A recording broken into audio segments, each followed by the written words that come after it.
चला तर आज आपण पाहणार आहोत शेवभाजी। तर इथे मी 2 चम्मच असं तेल घेतलेलं आहे।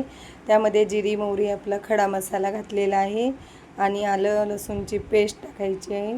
त्यानंतर असा बारीक असा कट करून असा कांदा घेतलेला आहे, तो आपल्याला चांगला सोनेरी कलर येईपर्यंत फ्राय करून घ्यायचा आहे। आणि यामध्येच आपल्याला बारीक कट करून असं एकदम पेस्ट करून किंवा प्युरी केली तरी चालेल अशा प्रकारे टोमॅटो घालायचा आहे। टोमॅटो शिजण्यासाठी थोडं मीठ घालायचं आहे।